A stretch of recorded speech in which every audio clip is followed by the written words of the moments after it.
네 번째인데요. 잘 전해보세요라고 하는 제목으로 말씀을 시정을 들도록 하겠습니다. 우리가 잘 아는 말씀이죠. 사도 바울이 로마 교인들에게 이렇게 말합니다. 그들이 믿지 아니하는 자를 어찌 부들이요, 듣지 아니하여 못한 일을 어찌 믿으리요, 전파하지 아니하는 어찌 듣으리요, 보내심을 받지 아니하였으면 어찌 전파하리요, 기록된 바 아름답도다 좋은 소식을 전하는 자들의 발이요 함과 같느니라. 그러는데 사도 바울은 구원의 단계를 매우 논리적으로 설명하고 있습니다. 그래서 우리가 한 사람이 구원 얻기까지 그냥 막연하게 구원받는 것이 아니라 단계가 있다, 순서가 있다, 절차가 있다라고 하는 거죠. 그래서 하나님은, 여러분 꼭 아셔야 되는데, 우리 하나님은 무슨 하나님이면, 우리 하나님은 질서의 하나님이신 거죠. 하나님은 즉흥적이거나 충동적으로 일하시는 법이 없습니다. 하나님은 질서의 하나님, 체계적인 하나님입니다. 그래서 하나님은 언제든지 질서를 무시하고 복을 주시는 법이 없어요. 하나님은 이삭이 그의 농사를 지음으로, 농사를 졌다는 말은 무슨 말이죠? 씨를 뿌렸다는 얘기입니다. 씨를 뿌림으로 말미암아 하나님께서 100배의 복을 주셨다. 그냥 100배의 복을 받는 게 없어요. 뭐였죠? 씨를 뿌려야 복을 받는 거죠. 하나님은 그러한 질서, 초자연적이고, 얼마든지 하나님은 초자연적인 현상을 일으킬 수 있지만, 하나님은 언제나 우리에게 응답을 언제나 주실 수 있어요. 하나님은 저와 여러분들에게 언제나 응답을 주실 수 있습니다. 우리의 필요를 먼저 아시는 분이 하나님이신데, 그런데 하나님은 기도가 전제가 되어 주신다고 그랬습니다. 그렇기 때문에 우리가 그런 순서를 무시하고 그냥 치부하고 그냥 우리가 가볍게 여기면 안 된다는 거죠. 구원도 마찬가지예요. 한 사람이 구원받는데 그냥 거저 구원받느냐? 그렇지 않죠. 이것도 단계가 있고 순서가 있고 절차가 있다라고 합니다. 누군가가 반드시 가서 복음을 전해야 된다. 먼저는 가는 게 있어야 된다. 누군가는 반드시 가야 된다. 이런 거죠. 그래서 여기 오늘 본문의 말씀을 보면은 보내심을 받지 아니하였는데 어떻게 전파가 되겠느냐라고 얘기하죠. 그래서 반드시 누군가는 가서 복음을 전해야 되고, 그리고 그 사람은 복음을 들어야 되고, 전하면 듣죠. 전하지 않으면 듣지 못하니까 반드시 누군가는 가서 복음을 전해야 되고, 그리고 그 사람은 복음을 들어야 되고, 성경은 뭐냐면 믿음은 들음에서 나고 들음은 그리스도의 말씀이라고 그랬는데, 들어야 뭐가 생기냐면 믿음이 생겨요. 듣지 않으면 믿음이 생길 수가 없습니다. 여러분들도 믿음이 없다고 얘기하지만 믿음이 없는 게 아니에요. 듣지 않아서 그런 거죠. 전 믿음이 약해요. 전 믿음이 생기지가 않아요. 천만의 말씀. 한 달만 여러분 나와보세요. 믿음이 없는지. 예. 그건 성경이 거짓말하는 거죠. 아니면 그 말씀의 진리가 아니던가. 그러니까 결국은 뭐냐면 믿음이 없다고 하는 건 다 거짓말이에요. 분명히 성경은 거짓말하지 않습니다. 믿으면, 하나님의 말씀을 들으면 믿음이 생깁니다. 여러분 그렇잖아요. 영어 잘 못하죠. 영어 못합니다. 왜 못하죠? 안 해서 못하는 거예요. 계속해서 우리가 듣고 반복해서 말하고 그러면 잘하죠. 우리가 외국 가서 살아보면 안 되는 영어도 하게 되면은 곧잘 하게 됩니다. 뭐 이제 능통한 영어는 필요 없지만 그래도 생활 영어 정도는 할 수 있잖아요. 그런데 우리가 뭐냐면 안 하니까 그런 거죠. 듣지 않고 말하지 않고 만나지 않고 그래서 못하는 거죠. 뭐 달리 못할 게 있어요. 성경도 마찬가지예요. 복음은 누군가 가서 전해야 되고, 반드시 그 사람은 그 복음을 들어야 되고, 들으면 반드시 뭐가 생기냐면 믿음이 생기게 되어 있대. 믿음이 생길 때 비로소 영접하고 구원에 이를 수 있다라고 성경은 이렇게 절차와 순서를 우리에게 이야기합니다. 누군가는, 그래서 제일 먼저 해야 되는 건 뭐예요? 누군가는 가야 돼요. 그리고 뭐 해야 돼요? 네, 전해야 되죠. 가서 전한다고 하는 게 뭐냐면 다른 걸 전하면 안 되죠. 단순하게 정보를 전하는 게 아니죠. 여러분 정보를 전하는 게 아닙니다. 어디 좋은 거 있다, 어디 좋은 물건이 있다, 어디 좋은 교회 있다, 그런 정보를 전하는 게 아니에요. 뭘 전해야 되냐면 진리를 전해야 되는 거죠. 생명을 전해야 되고 복음을 전해야 되고. 그래서 하나님은 반드시 제일 먼저 하는 게 뭐냐면, 하나님은 보내심을 받을 자를 세우시고 그를 통해서 하나님은 복음의 확산이라고 하는, 또 구원이라고 하는 것을 이루게 되는 거죠. 하나님은 누구를 세우냐면 보내심을 받을 자, 받는 자, 보내심을 받는 자를 먼저 세우는 거죠. 그래서 예수님도 이 땅에 그냥 오지 않았습니다. 인간의 몸을 입고 인카네이션, 성육신 하셔서 이 땅에 그냥 오신 거, 오고 싶어서 오신 게 아니에요. 성부의 하나님, 성부의 하나님에 의해서 보내심을 받아서 성자 예수님이 이 땅에 오신 거예요. 임의로 오시지 않았습니다. 뭘 받아서요? 부르심을 받기 때문에 오셨다는 거예요. 여기 보죠. 로마서 10장 15절로는 본문의 말씀을 보면 보내심을 받지 아니하면 어떻게 전파되리요? 먼저 예수님도 하나님으로부터 보내심을 받습니다. 요한복음 20장 21절 볼게요. 예수께서 또 이르시되 너에게 평강이 있을지어다. 아버지께서 나를 보내신 것 같이. 아버지가 나를 보냈죠. 그러니까 하나님이 성자 예수님을 이 땅에 보내셨기 때문에 온 거예요. 그래서 그분이 오셔서 진리를 말씀하셨고 우리는 그 진리를 들었고 진리를 들음으로 믿음이 생겼고 믿음이 생김으로 우리가 영접했고 영접함으로 말미암아 하나님의 자녀가 되는 권세를 얻었어요. 이게 절차의 순서예요. 어길 수 없는 거죠. 제자들은 예수님으로부터 보내심을 받죠. 다 그냥 거저가지 않습니다. 내가 가고 싶어서 가고 오고 싶어서 오는 게 아니죠. 제자들도 예수님의 부르심을 받죠. 보내심을 받습니다. 마태복음 20장 19절 20절 보니까 너희는 그러므로 너희는 가서 간다는 게 뭐예요? 보내심을 받았다는 거죠. 나 역시 마찬가지예요. 그러면 나는 아닌가? 아니죠. 나 역시로 예수님으로부터 보내심을 받은 자가 되는 거죠. 사도행전 1장 8절에 보니까 오직 성령이 너희에게 하면 너희가 권능을 받고 예루살렘과 온 유대와 사마리아 땅끝까지 뭐 했어요? 이르러. 그건 뭐냐면 하나님이 나를 보내시는 거죠. 여러분이 지금 있는 곳이 예루살렘이고 유대하고 사마리아고 땅끝이 될 수 있는 거죠. 그죠? 하나님이 나를 보내셨다. 이사야 6장 8절에 보니까 이사야가 이렇게 얘기합니다. 하나님이 야 내가 지금 이때 내가 누구를 보내야 되냐. 보낼 사람이 필요한데 내가 누구를 보낼까라고 이야기하죠. 구원하기 위해서 누군가는 가서 전해야 되는데 전하지 아니하면 듣지 못하기 때문에 구원을 받을 수 없고 영접할 수가 없는데 누군가를 내가 보내야 되는데 야 이거 고민이다. 내가 누구를 보낼까? 라고 할 때 이사야가 뭐라 그러면 이렇게 얘기합니다. 누가 우리를 위하여 갈고 하시니 그때에 내가 이르되 내가 여기 있나이다. 나를 보내소서. 자발적이고 자원적인 거죠. 그죠? 여러분도 마찬가지죠. 하나님이 나를 보내셨어요. 여러분의 가정으로 보내신 거고 여러분의 고륙으로 보내신 거고 여러분의 직장으로 보내신 거고 여러분의 사업장으로 보내신 거고 여러분의 생활터로 보내신 거예요. 왜요? 돈 많이 벌라고요? 그건 2차적인 문제고 뭐 하라고요? 복음을 전하라고요.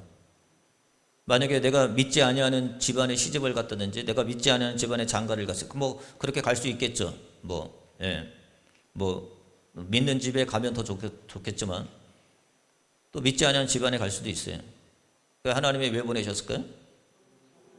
복음을 전하라고.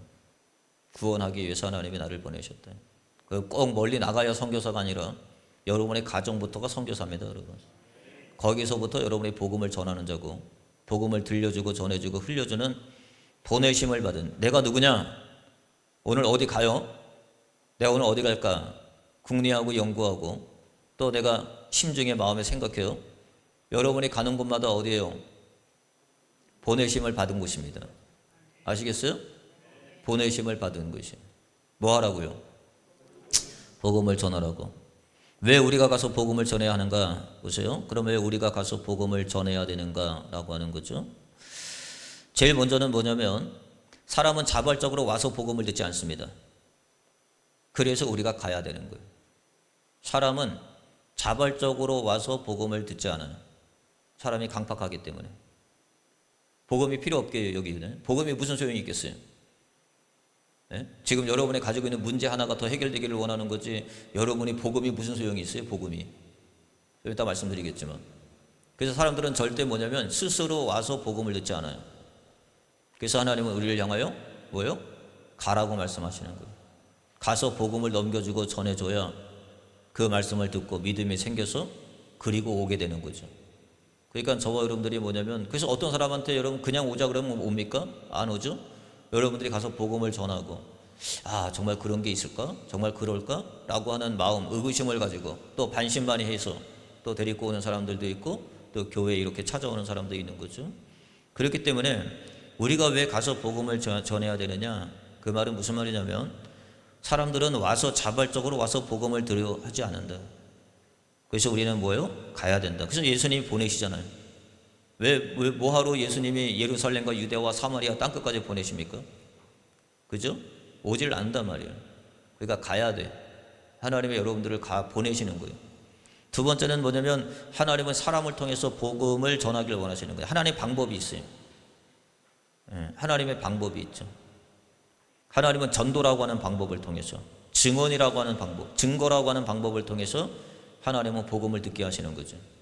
그러니까 여기 보면 하나님은 초자연적인 현상이나 강제로 사람을 회심시킬 수 있어요. 얼마든지 그럴 수 있어요. 하나님은 초자연적인, 안 믿으면 안 될 정도로, 부인하지 못할 정도로 사방을 아주 딱 막아놓고 하나님 뭔가 계시적으로 하나님이 역사하실 수 있어요. 정말 우리 그런 거 있잖아요. 우리 천주교 같은 데 보면 마리아 상에서 눈물에서 피가 막 흘러가지고 거의 아주 그냥 이제 관광지가 되어지고 막 사람들이 와가지고 거기 밑에서 막 기도하고 막 그런다는 거 아니겠어요? 얼마든지 그럴 수 있지 않습니까? 하나님이 기둥교에 몰려오게 하려면 새벽마다 기둥교회가 불이 타는데 막 건물은 안 타. 이거 기사 나겠죠. 그래서 사람들이 저 교회는 무슨 성령의 역사인가 보다 아주 매우 터집니다. 여러분 들어오지도 못해. 사람 가려서 받아야 돼. 그 다음부터는 그런 거 아니겠어요? 하나님은 초자연 현상을 통해서도 얼마든지 구원하실 수 있고, 아니면 하나님은 강제적으로 얼마든지 그럴 수 있잖아요. 강제적으로 하나님을 믿게 할 수 있잖아요. 그런데 하나님은 그런 방법을 쓰지 않아요. 왜? 꼭 아셔야 됩니다. 우리 하나님은 인격적인 하나님이기 때문에 그래요. 인격적인 하나님. 그래서 하나님은 인격적인 관계를 통해서 하나님은 이런 방식을 고수하시는 거예요. 그래서 우리를 보내시는 거죠. 보내셔서 뭐 하냐면 삶으로 증거하게 하시고 삶으로 증명되게 하시는 거예요. 그래서 우리가 삶이 중요한 거죠. 삶으로 증명. 맨날 여러분들이 맨날 이렇게 힘들어하면서 뭐냐면 예수 믿으면 괜찮아. 말이 됩니까 여러분? 말이 안 되지. 여러분들 맨날 염려하고 걱정하고 근심하며 살면서 예수 믿으세요. 말이 됩니까? 말이 안 되지. 그렇잖아요. 제가 만약에 여러분들이 맨날 내가 죽겠습니다 여러분, 죽겠어요 이러면서 내가 여러분한테 설교한다든지 하나님의 말씀을 시중을 듣면 당신 몸이나 잘하지, 당신이나 똑바로 하지 뭘. 여러분 만약에 내가 아이고 힘들어 그러면 여러분 나한테 누가 와가지고 기도를 받겠어요? 당신 몸이나 제대로 하지. 그런 거 아니겠어요? 똑같아요. 그래서 하나님 우리의 전도를 어떻게 하시려면은 삶으로 증명하게 하시는 거예요. 진짜 내가 세상에 나가서 정말 기쁘고 즐겁고 하나님 앞에 감사하고 하나님 앞에 위로를 받고 정말 그 하나님 앞에 내가 모자람을 통해서도 하나님이 넉넉하게 채워주심을 내가 알고 삶으로 증거하는 거예요. 삶으로 증명하는 거죠. 그리고 하나님은 입술로 전해지기를 원하시고 하나님은 그 관계 속에서 복음이 전해지기를 원하는 거예요. 그래서 관계를 맺는 거예요. 우리가 세상에 나오면 사람들과 관계를 맺어서 왜 하나님은 관계를 맺느냐, 맺게 하시느냐. 왜요? 복음을 전하는 방법을 통해서. 그리고 세 번째는 뭐냐면 복음을 전하지 아니하면 내게 화가 있다고 하는 것이죠. 그래서 하나님은 내게 복음을 전하기를 원하시는 거죠. 내가 먼저 복음의 빚진 자예요. 사도 바울은 뭐라 그러냐면 내가 부득불 할 일임이라. 전도는 그냥 하는 게 아니에요. 내가 부득불 할 일임이라는 거예요. 이게 무슨 말이냐면 직무유기라는 거예요. 내가 복음을 전하지 아니하면 직무유기가 된다. 우리 그 공무원들은 이런 일 여러분 그렇잖아요. 직무유기 굉장히 이런 일들이 비일비재하잖아요. 그런데 우리도 마찬가지죠. 내가 복음을 전하지 않는다고 하는 것은 내가 가서 하나님의 나를 보내셨잖아요. 근데 가서는 저와 여러분들이 세상의 정보는 다 전해주는데 하나님의 말씀은 들려주거나 흘려주거나 넘겨주지 않는다면 그건 직무유기가 되는 거죠. 왜? 하나님은 저와 여러분 통해서 뭘 하기를 원해요? 저와 여러분의 삶을 통해서 하나님의 복음이 증명되기를 원하고 여러분의 입술을 통해서 하나님의 복음이 증거되기를 원하고, 그죠? 여러분의, 그래서 아름다운 발, 성경으로 오늘 그러잖아요. 여러분의 발걸음을 통해서 하나님의 복음이 확산되기를 원하시는 거예요. 그런데 내가 그걸 하지 않아요. 그건 뭐냐면 직무유기인 거예요. 어딜 가서 복음을 얘기하지 않고 예수를 얘기하지 않고 하나님 말하지 아니하고 은혜 얘기를 하지 아니하고 하나님의 말씀을 입도 뻥끗 안 하면서 세상에 있는 정보들은 다 흘려줘. 어디가 부동산이 좋다, 어디가 싸다, 어디가 맛있다, 어디가 비싸다, 막 이런 건 다 전해주는데 예수는 증거하지 않아요. 직무유기라는 거예요. 그럼 우리가 가서 무엇을 전해야 하는가? 세 번째. 그럼 우리가 가서 무엇을 전해야 되는가? 아까 그랬죠? 정보를 전해주는 게 아니에요. 복음을 전해주는 거지. 오늘 여기 보니까 뭐라냐면 본문에 보니까 아름답더라. 좋은 소식을 전해야 된다. 우리는 무슨 소식을 전해야 돼요? 좋은 소식을 전하는 자가 되어야 된다. 저와 여러분들은요, 우리가 그러잖아요. 상대 어떤 사람을 통해서 나쁜 소식을 들을 때도 있고 좋지 않은 소식을 들을 때도 있지만 성도는 어딜 가든지 날마다 뭐냐면 좋은 소식을 전해주는 자가 되야 한다. 그런즉 그들이 믿지 아니하는 일을 어찌 부들이요, 듣지 못한 일을 어찌 믿으리요, 전파하는 자가 없이 어찌 들으리요, 보내심을 받지 아니했으면 어찌 전파드리요. 기록된 바 아름답도다. 좋은 소식을 전하는 자들의 발휘함과 같느니라 라고 했습니다. 우리 뭘 전해야 돼요? 좋은 소식을 전해야 됩니다. 그럼 좋은 소식이 뭐냐? 여기 볼게요. 좋은 소식 두 가지 단어인데 하나는 뭐냐면 아가도스, 칼루스가 있고 아가도스가 있는데 아가도스 좋다라고 하는 거예요. 선한. 우리가 하나님이 보실 때 사람을 지으시고 난 다음에 사람을 어떻게 보세요? 하나님 보시기에 좋았더라. 토부라는 단어를 쓰죠. 토부라고 하는 단어가 헬라어서는 아가도스라는 단어인데 하나님 보시기에 좋은 거예요. 사람이 보기에 좋은 게 아니라 하나님 보시기에 좋은 거.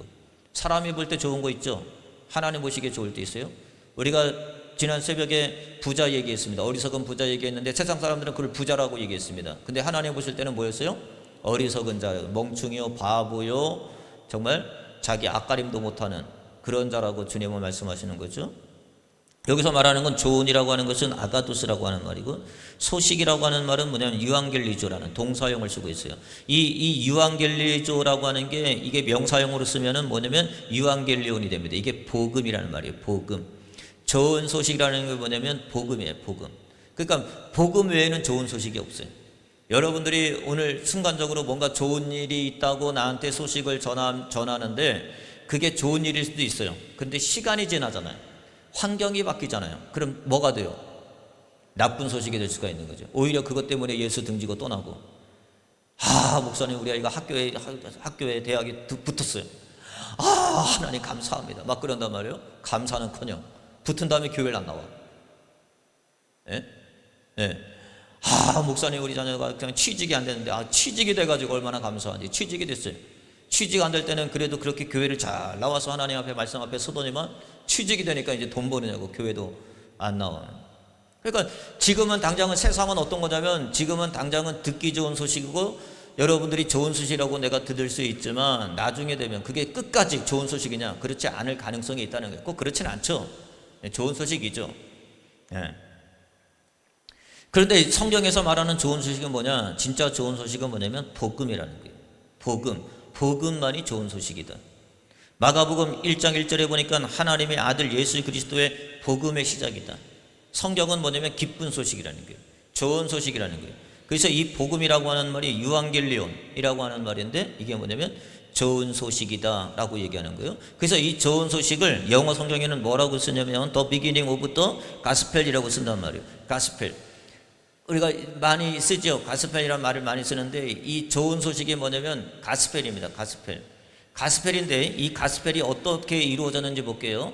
이게 두 단어가 합성이 된 거예요. 하나는 God이라는 단어하고 하나는 스펠이라는 단어하고 합성이 된 겁니다. 그래서 God이라고 하는 하나님이라고 하는 단어와 그 다음에 스펠링 이렇게 얘기하죠. 우리가 공부할 때 철자, 그죠? 그렇게 우리가 얘기하는데 그래서 이거를 이 가스펠이라고 하는 단어가 뭐냐면 하나님의 말씀이라는 거예요. 하나님의 말씀. 그러면 뭐요? 어디 왜? 제한되어 있죠? 좋은 소식은 제한되어 있습니다. 좋은 소식은 한정되어 있습니다. 포괄적이고 넓은 범위에서 좋은 소식이 아니라 좋은 소식은 어디 안에 있는 게요? 말씀 안에 있는 게 좋은 소식인 거예요. 그러니까 여러분들이 말씀을 듣는 거예요. 말씀을 들으면 무슨 소식을 듣는 거예요? 좋은 소식을 듣는 거죠. 그래서 사도 바울이 고린도 교회에게 뭐라고 얘기하냐면 형제들아 내가 너희에게 전한 복음을 너희가 알게 하노니 복음을 전하는 거 무슨 뭘 전해요? 가스펠. 뭘 전하죠? 좋은 소식, 하나님의 말씀을 전하는 거예요. 그보다 더 좋은 소식이 뭐가 있겠어요? 인생 가운데. 근데 여러분 그렇지 않죠? 지금 여러분이 이러한 문제보다 더 좋은 소식이 오늘 있을 수 있다고 생각이 드는데, 근데 성경은 뭐냐면 사도 바울이 고린도 교회에 뭐냐면 내가 전한 이 복음을 너에게 알게 한다. 근데 이 복음이 뭐냐? 그리스도께서 우리 죄를 위하여 죽으셨다. 그리고 장사 지내신 바 되셨다가 성경대로 사흘 만에 살아나셨다. 이게 좋은 소식이라는 거예요. 이게 복된 소식이라는 거예요. 그럼 여러분이 아멘은 하는데 이 복음의 핵심 내용이 뭐냐? 예수 그리스도께서 우리 죄를 위하여 대신하여 죽으셨고 예수님이 장사되셨고 예수님이 사흘 만에 부활하셨다. 그럼 저와 여러분들이 이렇게 생각할 수 있어요? 왜 이 복음이 우리 인간에게 좋은 소식인가? 이게 뭔데 여러분에게 좋은 소식이에요? 예? 오늘 여러분들이 승진하는 게 더 좋은 소식이고 월급이 더 올랐다는 게 더 좋은 소식이고, 어디 가는데 길거리에 가다가 돈 주셨다는 게 더 좋은 소식이고, 어디 갔는데 누가 옷을 한 벌 사줬다는 게 더 좋은 소식이고, 그런 거 아니겠어요? 취직이 안 된 사람은 취직이 되는 게 더 좋은 소식이고, 병마에 걸린 사람들은 병이 낫다는 게 더 좋은 소식이고, 여러분의 문제가 있어요. 자녀의 문제가 있다든지, 아니면 학업의 문제가 있다든지, 어떤 문제가 있어요. 그 문제가 해결되는 게 더 좋은 소식 아니에요? 자, 여기 한번 저거 이렇게 써놨어요. 복음의 내용이 지금 내 현실과 무슨 상관이 있는가? 아니, 예수님이 죽으시고, 예수님이 묻히시고, 예수님이 부활하셨다는 게 도대체 나한테 무슨 복음이냐? 근데 사도 바울은 이걸 복음이라고 전하고 있어요. 그리고 이걸 기쁜 소식이라고 알리고 있고, 그리고 너희들이 정말 이거는 아름다운 소식이라고 사도 바울이 더 그들에게 집중해서 말씀하고 있는 거예요. 그럼 여러분 생각해 보세요. 지금 여러분들이 이게 지금 좋은 소식입니까? 기쁜 소식이에요? 예수님이 나의 죄를 위하여 죽으시고, 예수님이 나에게 묻히시고, 예수님이 부활하셨어요. 막 그렇게 마음에 다가오세요? 별개죠. 우리는 오늘 우리가 직면한 문제, 우리가 당면한 문제들을 해결하는 것이 더 좋은 소식이 아닌가요? 난 그렇게 보는데. 진학의 문제가 있는 사람들은 진학의 문제가 해결되고, 취직의 문제가 있는 사람들은 취직의 문제가 해결되고, 재정의 문제가 있죠. 또 얼마나 빛이 많아요. 재정의 문제가 탕감이 되어지고, 건강의 문제, 여기 다 그렇잖아요. 건강의 문제가 있잖아요. 아이고 죽겠다 이러는데, 여러분 건강의 문제가 해결되고, 노후 문제, 여러분 또 노후 문제가 있지 않습니까? 다 그것을 누가 보장해 준다든지 해결해 준다든지, 다 어떤 그런 것들이 다 이게 문제가 없다든지, 그럼 얼마나 좋겠어요. 그런데 성경은 뭐냐면, 이게 겉으로 드러난 문제보다 그 이면의 문제, 성경은 저와 여러분들에게 명확하게 가르쳐주고 있어요. 여러분이 가지고 있는 문제는 진짜 문제가 아니에요. 성경이 말하는 진짜 이면의 문제는 뭐냐면 죄의 문제예요. 죄의 문제 때문에 여러분이 가지고 있는 문제가 더 두드러지는 거죠. 만약에 우리가 가지고 있는 죄의 문제가 해결이 된다면, 저와 여러분들은 그 어떠한 문제도 문제로는 여길 수 있지만 그것으로 인하여 여러분들이 발목을 잡히지는 않아요. 괴로워하지는 않습니다. 그게 성도요. 그래서 저와 여러분들이 꼭 아셔야 될 것은, 인간의 진짜 문제는 겉으로 드러난 문제가 진짜 문제가 아니라 그 뿌리에 죄의 문제가 있음을 우리의 성경은 우리에게 적시해 주는 거죠. 그래서 우리에게는 인간의 진짜 문제가 뭐냐, 이런 거죠. 사람은 바르게 창조가 됐어요. 여러분, 하나님은 우리를 창조할 때 문제 없이 창조하셨어요. 먼저 뭔가 문제가 있고 뭔가 부족한 것이 있게 하나님은 우리를 창조하지 않았습니다. 그래서 하나님이 인간을 만들고 난 다음에 하나님이 보시기에 심히 좋았다라고 말씀하셨죠. 아무런 문제, 뒤틀림이 없어요. 삐뚤어짐이 없어요. 솔로몬도 잠언서 전도서를 통해서 이렇게 얘기합니다. 전도서 7장 29절 볼게요. 내가 깨달은 것은 오직 이것이니라. 곧 하나님은 사람을 정직하게 지으셨대. 하나님은 사람을 어떻게 지으셨냐면, 하나님은 사람을 지으실 때 정직하게 지으셨어요. 잘 보세요. 이 정직하라고 하는 말이 무슨 말이냐면, 히브리어로 야샤르라는 단어입니다. 야샤르라는 단어는 뭐냐면 곧바르다, 올바르다, 참되다, 뒤틀리지 않다, 삐뚤어지지 않다라는 존재예요. 그러니까 뭐 하나 손색이 없어요. 하나님은 사람을 만드실 때 사람은 올곧게 만드셨어요. 바르게 만드셨어요. 그러니까 뭔가 삐뚤어지거나 뭔가 뒤틀어지거나 뭔가 잘못될 요소가 없는 거예요. 전혀 없어요. 그런 문제가 전혀 없어요. 그래서 하나님이 인간을 창조하고 난 다음에 하나님이 보시기에 좋았다고 그렇게 말씀하신 거죠. 하나님은 인간을 창조하실 때 뒤틀리거나 삐뚤리거나 악한 의도가 있거나 그렇게 하나님은 짓지 않았어요. 모든 것은 하나님의 뜻에 합당한 상태로 지으셨어요. 그래서 그 지어진 상태로 살면 되는 거죠. 그런데 여기 보세요. 더 중요한 게 있어요. 하나님은 사람을 정직하게 지으셨어요. 올곧게 지으셨어요. 전혀 문제가 없이, 뒤틀림이 없이 지으셨어요. 그런데 사람의 문제가 뭐냐면, 사람은 많은 꾀를 냈다라고 얘기합니다. 그렇게 살면 되는 거예요. 하나님이 지어진 본분대로 살면 되는 거예요. 그럼 전혀 문제가 있을 일이 없죠. 근데 여기 보니까 사람이 꾀를 냅니다. 이 꾀라는 말을 볼게요. 이 꾀라고 하는 말이 무슨 말이냐면, 꾀를 냈다고 하는 말이 히사곤이라는 단어인데, 이 단어를 보니까 이런 의미를 쓰고 있어요. 뭐냐면 고안해내다. 하나님이 주신 그것을 왜곡시키다. 스스로 길을 벗어나기를 시도하다라는 거예요. 그러니까 자꾸 그 길에서 벗어나려고 하니까, 그 길에서 자꾸 외면하려고 하니까, 그리고 왜곡되고 고안해내려고 하니까 뭐냐면 사람이 삐뚤어지는 거예요.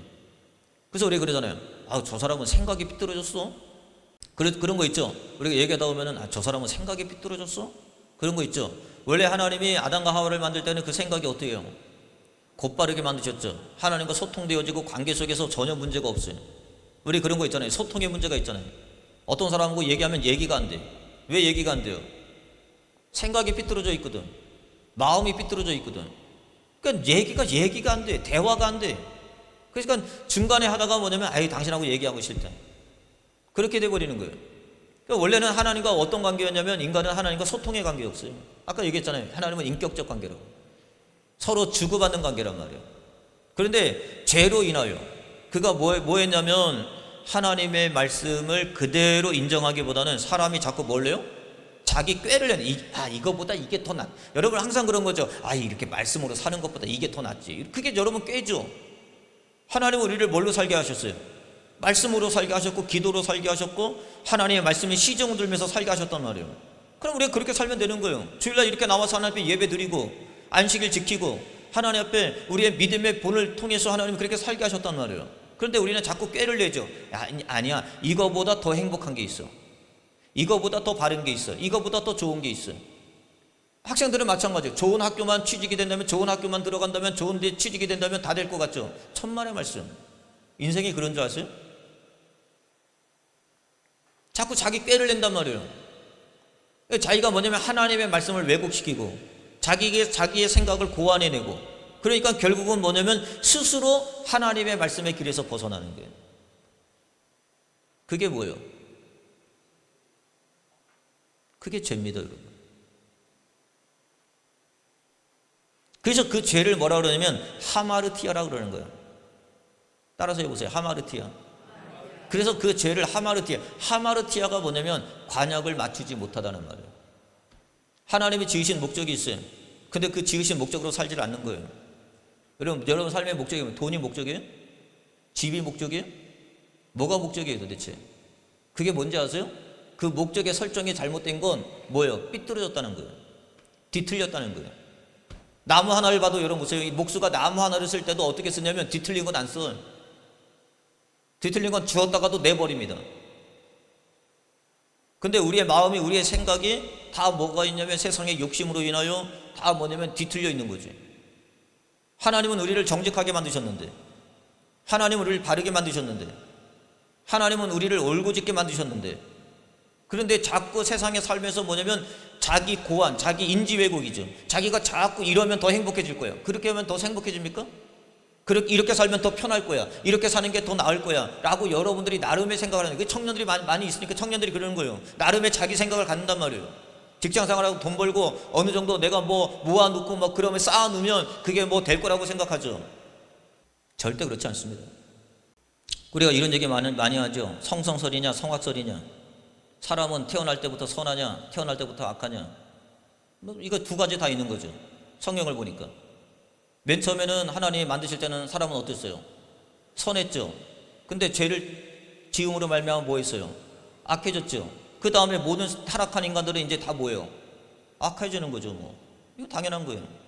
그 다음부터 뭐냐면 어떤 일이 오냐면 사람들이 이제 타락한 인간이 되는 거죠. 로마서 5장 12절에 보니까 그러므로 한 사람으로 말미암아 죄가 세상에 들어오고 죄로 말미암아 사망에 들어왔다. 인간에게 뭐 큰 문제가 생겼어요. 무슨 문제가 생겼느냐? 하나님이 그렇게 올곧게 만들어 놓은 인간이 자꾸 자기 생각으로, 자기 방법으로, 자기가 고안해내가지고 삐뚤어진 길로 가고 어그러진 길로 가고 뒤틀려지는 길로 가니까 결국은 그걸 통해서 뭐냐면 한 사람의 죄로 말미암아 뭐가 두 가지가 들어왔어요. 하나는 뭐냐면 죄가 세상에 들어왔어요. 죄라는 게 세상에 들어왔어요. 아까 얘기했습니다. 죄가 뭐예요? 다른 게 아니에요. 하마르티아가 죄입니다. 자꾸 인생은 어디로 가요? 삐뚤어진 길로 가는 거예요. 뒤틀려진 길로 가는 거예요. 그래서 문제가 생기는 거예요. 그래서 여러분들이 생각하면 생각이 삐뚤어져. 진리로 들어오기 전에는 여러분이 아무리 고안해내고 여러분이 아무리 생각을 해도 여러분의 생각이 삐뚤지. 죄가 세상에 들어와요. 죄로 말미암아 또 하나가 들어오는데 그게 뭐냐면 사망이라는 게 들어오는 거예요. 사망이라는 게. 그래서 결국은 인간은 모든 사람들이 뭐냐면 아까 성악설 맞죠? 모든 사람은 이제 죄를 범하게 되어 있습니다. 자동적으로. 로마서 3장 23절 보니까 모든 사람이 죄를 범하였으며, 시편 53편 2절부터 3절 보니까 뭐냐면 선을 행하는 자가 없으니 한 사람도 없다. 다 악한 거죠. 로마서 3장 10절 보니까 기록된 바라고 하는 것은 이건 뭐냐면 이 시편 53편 2절 3절을 사도 바울이 인용한 거예요. 그대로 가져와서 이걸 다시 되풀이한 거예요. 기록된 바, 시편에 있는 말씀이니까. 의인은 없나니 하나도 없으니 깨닫는 자도 없고 하나님을 찾는 자도 없고 다 치우쳐 함께 무익하게 되고 선을 행하는 자가 있어요 없어요? 없다는 게. 요한일서 1장 8절에 보니까 만일 우리가 죄가 없다고 하면 스스로 속이는 자가 된다. 우리 다 죄인인지 죄가 없다 하면 속이는 자가 되는 거예요. 그게. 그런데 그 죄는 반드시 뭐냐면 죄의 싹은 뭐예요? 사망을 가져내요. 아까 뭐가 그랬어요? 인간은 자기가 고안해낸 방법을 통해서 뭐가 되면 죄가 들어왔고 그 다음에 뭐가 들어왔어요? 사망에 들어왔어요. 그러니까 저와 여러분들은 뭐냐면 이 죄와 사망의 문제가 저와 여러분들에게 어떻게 역할을 하느냐, 어떻게 여러분의 삶에 작용을 하느냐를 보셔야 돼요. 자 보세요. 죄의 결과로 세 가지 사망을 가져다 주죠. 저와 여러분들이 세 가지 사망을 당하게 됩니다. 첫째는 뭐냐면 영적 사망, 하나님과의 단절. 그래서 우리가 하나님과의 단절이 되는 거예요. 하나님은 우리를 정직하게 만들어요. 정직하게 만들었다는 건 뭐예요? 하나님과 무슨 관계예요? 하나님과 대화의 관계, 소통의 관계, 하나님과의 뭐요? 믿음의 관계로 하나님 만들어 놓으셨단 말이에요. 그런데 저와 여러분들이 죄를 지음으로 말미암아 뭐냐면 하나님과 믿음의 관계가 못 되는 거예요. 신뢰의 관계가 못 돼. 하나님을 믿지 못하는 거예요. 그러니까 자꾸 뭐냐면 믿지 못하니까 여러분의 생각을 고안해내는 거예요. 왜곡된 생각으로. 이게 더 낫다. 이게 더 낫지. 그렇게 여러분들이 자기의 생각으로 가는 거예요. 그걸 뭐라 그래요? 뒤틀렸다 그러는 거예요. 그걸 뭐라 그래요? 삐뚤어졌다 그러는 거예요. 그걸 뭐라 그래요? 인지 왜곡이라 그러는 거예요. 잘못된 생각을 하는 거죠. 그러니까 그렇게 되면 결국은 뭐냐면 그 죄는 뭘 가져다죠? 사망을 가져다요. 근데 사망도 그냥 한 가지 사망이 아니에요. 성경은 세 가지 사망이다 이렇게 얘기하고 있습니다. 첫째는 뭐냐면 영적 사망, 하나님과의 단절이죠.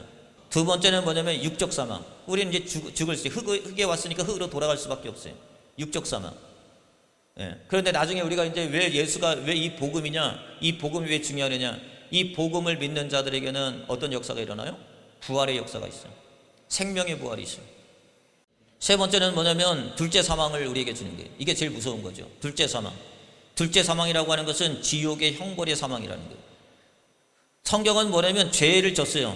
죄는 반드시 뭐냐면 죄값이라는 걸 져야 돼. 죄값이라는 걸 책임을 져야 돼요. 여러분 세상도 마찬가지예요. 불공평하지 않습니까? 죄를 졌는데 죄값을 짓지 않는다면 불공평한 거죠. 하나님의 말씀은 진리입니다. 진리는 반드시 뭐냐면 죄에 대한 죄의 대가, 죄의 값을 받아야 돼요. 예. 그거에 대한 죄를 받는. 근데 성경은 뭐냐면 그 죄는 반드시 뭘 받냐면 지옥의 형벌이 있다는 거죠. 자, 요한계시록 21장 8절에 보니까 그러나 두려워하는 자들과 믿지 아니하는 자들, 아까 믿지 아니하는 자들이 있습니다. 믿지 않아요.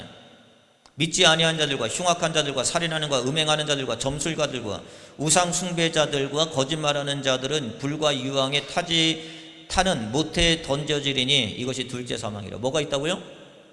둘째 사망이라는 게. 여러분 한 번 죽는 게 그 다가 아닙니다. 여러분은 반드시 알아야 돼요. 사람은 육과 혼과 영으로 지어진 존재예요. 육은 흙으로 왔으니까 흙으로 들어갑니다. 영은 하나님께 왔으니 하나님께 들어갑니다. 혼은 뭐냐면 하나님 앞에 심판대 앞에 서는 거예요. 여러분의 삶 가운데 제일 중요한 게 뭐예요? 마음이죠. 아니 마음이잖아요. 여러분 마음이 어디에 있느냐에 따라서 여러분의 행동이 달라지는 거 아니에요. 그래서 여러분들은 반드시 뭐냐면 이 혼의 심판이 있어요. 그래서 성경은 우리 이번 새벽에 배웠는데 우리가 구원은 무슨 구원이라고 그랬어요? 혼의 구원이라고 그랬죠. 영혼의 구원이라고 그랬어요.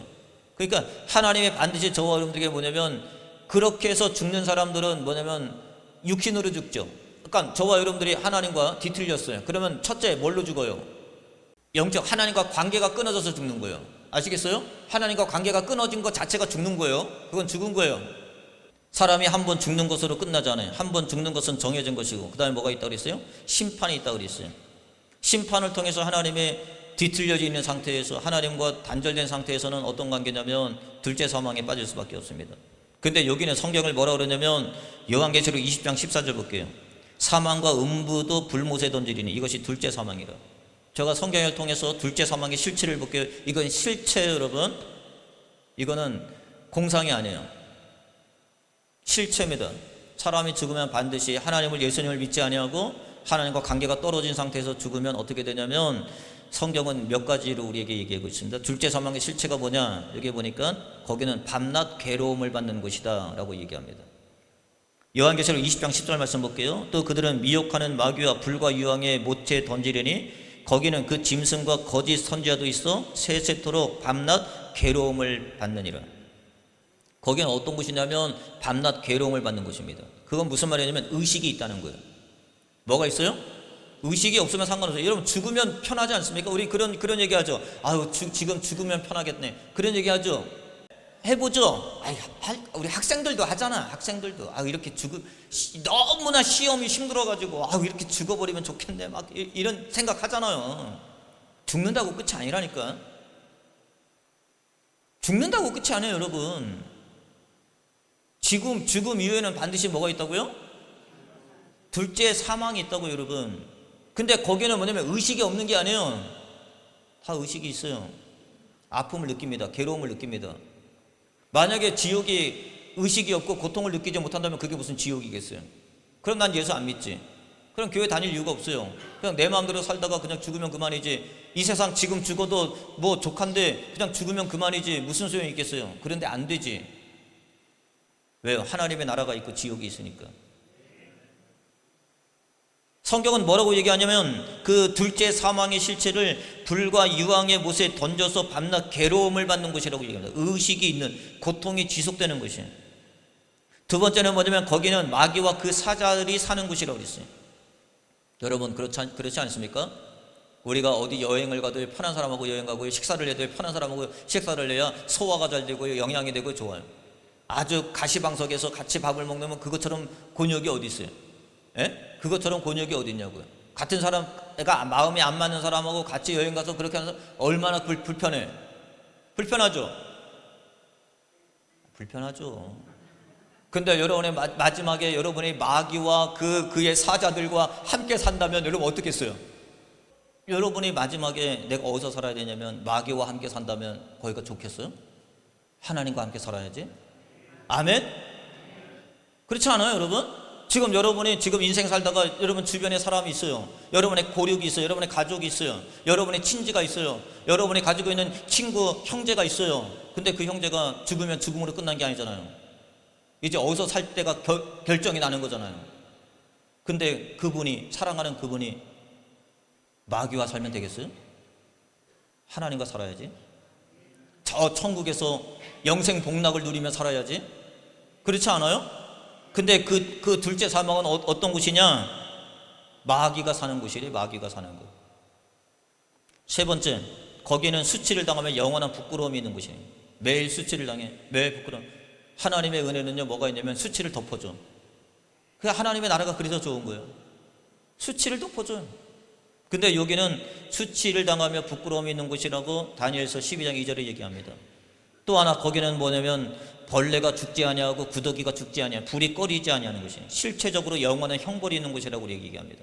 정리를 한번 해볼게요. 여러분 보세요. 하나님은 인간을 바르게 정직하게 창조하셨어요. 하지만 인간은 꾀를 냈어요. 꾀를 내므로 말미암아 하나님의 뜻을 떠나서 자기의 길로 갔어요. 그래서 인간은 뭐가 되냐면 그 다음부터 인간은 삐뚤어졌어요. 그래서 생각이 자꾸 삐뚤어지는 거예요. 그래서 모든 인간들은 죄인이 되었고 그 결과 뭐가 들어왔어요? 사망이 들어왔어요. 그런데 여러분 꼭 아셔야 됩니다. 그 사망은 확실해. 어떤 거는 길 수도 있고 아닐 수도 있어요. 될 수도 있고 안 될 수도 있어요. 그렇기 때문에 반반이요. 세상은 그렇습니다. 어떤 사람이 여기에 투자를 하래요? 그러면 잘 된대. 잘 될 수도 있고 안 될 수도 있어요. 그 회사가 승할 수도 있고 망할 수도 있어요. 그건 몰라요. 여러분의 삶 가운데 마찬가지죠. 어떤 아파트를 사면은 그 아파트가 오른대. 그게 오를 수도 있고 안 오를 수도 있는 거죠. 그거는 몰라요. 그래서 우리가 어떤 공부를 해도 뭐 마찬가지죠. 시험에 나올지 안 나올지도 모르고 또 내가 공부한다고 해서 붙을지 안 붙을지도 몰라요. 세상은 그렇습니다. 그런데 죽음은 확실해. 여러분은 반드시 죽어요. 저도 죽고 여러분도 죽고. 이거는 확실해. 이거 내가 보장할 수 있어요. 네. 그런데 이 복음은 이 사망을 해결하는 소식이 된다는 거예요. 그래서 이게 진짜 기쁜 소식이라는 거예요. 이걸 해결해야 돼요. 다른 걸 해결하는 것이 아니라 이걸 해결해야 되는 거예요. 여러분의 삶 가운데 자녀 문제 해결 안 될 수도 있어요. 장가 못 가는 거, 시집 못 가는 거 해결 안 될 수도 있어요. 뭐 가정의 문제, 집 문제 해결 안 될 수도 있어요. 근데 그게 중요한 게 아니에요. 정작 중요한 것은 뭐냐면 영혼의 문제가 중요한 거죠. 죽음 이후의 문제가 중요한 거지. 근데 사람은 죽으면 반드시 뭐냐면 지옥이라는 데가 있어요. 그건 거짓말이 아니에요. 성경이 반드시, 왜 성경은 반드시 이야기하는데, 만약에 여러분 예수님이 죽으신 게 거짓말이었다면 예수님이 만천하에 대놓고 죽지 않아요. 여러분 보세요. 예수님이 왜 만천하에 대놓고 죽으신지 아세요? 왜 많은 사람들이 보는데 창피하게, 그 하나님이신데 얼마나 부끄러워요. 그러면 모르게 죽을 수도 있어요. 아무도 지도새도 모르게 죽을 수도 있어요. 그런데 그 예수님은 모든 만민이 다 보는 앞에서 십자가에 달려서 돌아가셨어요. 왜? 죽은 게 확실하니까. 그 예수님은 부활하셨어요. 몰래 부활할 수도 있어요. 그런데 그 예수님은 부활하셔서 500여 형제 많은 사람들에게 다 보여줬어요. 왜? 그게 확실한 거니까. 우리 죽음도 마찬가지예요. 죽는 건 확실한 거예요. 그런데 그 죽음을 해결할 방법이 있어요. 성경은 그걸 복음이라고 그러는 거예요. 그래서 우리를 뭐라 하냐면 그 복음을 전하는 자로 삼으셨어요. 성경은 이렇게 얘기합니다. 우리가 영적인 둘째 사망의 문제를 해결할 수 있는 것은 진짜 복음밖에 없다. 아까 얘기했죠? 복음밖에 없어요. 디모데후서 1장 10절 말씀 볼게요. 이제는 우리 구주 그리스도 예수의 나타나심으로, 예수가 나타나셨어요. 그분이 오셨어. 인카네이션. 그분이 성육신 인간의 몸을 입고 이 땅에 오셨어. 왜 오셨느냐? 그분이 이렇게 얘기합니다. 말씀으로 나타났으니 그는 사망을 패하시고, 뭐예요? 사망을 패하시기 위해서 오셨어요. 둘째 사망을 패하시기 위해서 오셨어요. 예수님은 이 땅의 문제를 해결하기 위해서 이 땅에 친히 오신 거죠. 예수님은 이 사망의 문제를 어떻게 해결하셨느냐?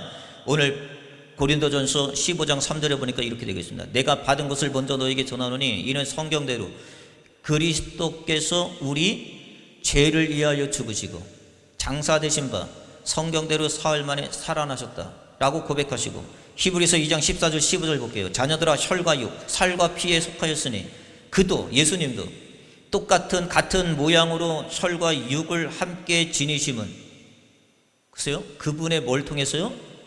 그분의 죽음을 통하여 뭘 이겼어요? 죽음의 세력을 잡고 뭘 이겨요? 마귀를 멸하셨다고 그랬습니다.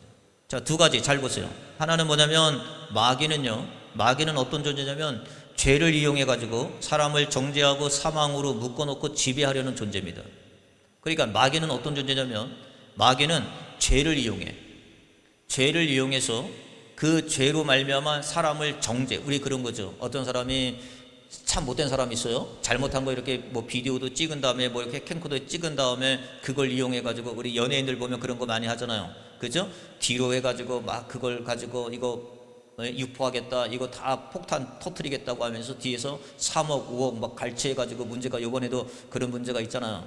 마귀는 그런 거예요. 우리의 죄를 그것을 통해서 이용해서 우리를 정죄. 넌 죄인이야. 계속 정죄를 합니다. 그래서 그 마귀가 우리를 뭐냐면 계속 이용해 먹어. 그리고 결국은 사망에 집어넣는 거예요. 풀어주지도 않아. 세상은 그래도 사람은 돈 받고 풀어주기도 하지. 이 마귀는 풀어주지도 않습니다. 끝까지 이용해가지고 우리를 죽이지. 정죄하고 사망으로 묶어놓고 지배하려고 하는 존재라면, 예수님은 십자가의 죽음을 통해서 죄와 사망의 고리를 끊으시고 사망으로부터 우리를 놓아주시는 분이에요. 성경이 이렇게 얘기합니다. 히브리서 2장 15절 볼게요. 또 죽기를 무서워함으로 한평생 매어 종 노릇하는 자들 하는 모든 자들을 놓아주려 하심이니라. 그래서 예수 믿으면 죄와 사망의 법에서 해결이 되는 거예요. 다 풀어지는 거예요. 결국은 뭐냐면 예수를 믿으면 사망에서 생명으로 옮겨진다는 사실입니다. 그래서 예수를 믿으라는 거예요. 세상에 방법이 없어요. 다른 방법이 있으면 얼마든지 있으면 나한테 좀 알려주세요. 다른 방법이 있으면 나한테 좀 전해주세요. 난 다른 방법이 없어요. 아무리 성경을 연구하고 공부하고 아무리 성경을 조사해봐도 다른 방법이 없어요. 예수 외에는 둘째 사망을 이기는 방법이 없어요. 그래서 예수 믿으라는 거예요. 그래서 여러분 예수 믿으셔야 돼요. 요한복음 5장 24절 볼게요. 내가 진실로 너에게 이르노니 내 말을 듣고 또 나 보내신 이를 믿는 자는 영생을 얻고 심판에 이르지 아니하나니 사망에서 생명으로 옮겨졌느니라. 사망에서 생명으로 옮겨졌느니라. 아멘. 이게 복음이에요, 여러분. 예수 믿기만 하면 사망에서 생명으로 옮겨지는 거예요. 구원받는 거예요. 로마서 1장 16절에 보니까 내가 복음을 부끄러워하지 아니하노. 그래서 복음이 부끄럽지 않죠. 이 복음은 모든 믿는 자에게 구원을 주시는 하나님의 능력이 됨이니라. 능력이 되는 거잖아요. 그래서 예수님을 믿는 자는 더 이상 정죄를 받지 아니하고 사망이 아니라 생명으로 옮겨지고 지옥이 아니라 영원한 천국의 상속을 받게 된다는 사실을 여러분 믿으시길 바랍니다. 그런데 이 복음을 전하지 않으면 아무 효용이 없어요. 아무리 좋은 거예요. 아무리 좋은 거 할 거예요. 이 복음을 전하지 아니하면 아무런 효과도 없어요. 그래서 누군가가 전하지 아니하면 사람들은 들을 수 없고, 듣지 못하면 믿을 수가 없고, 믿지 않으면 구원을 받을 수가 없어요.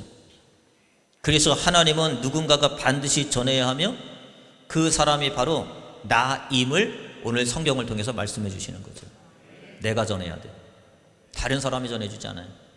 하나님은 나를 부르셨어요. 뭘로 부르셨어요? 이 복음을 전하는 자로 하나님 나를 부르셨다는 거죠. 저와 여러분들이 오늘 이사야처럼 주님께서 오늘 이렇게 말씀하십니다. 내가 누구를 보낼까? 주님, 내가 여기 있나이다. 나를 보내소서.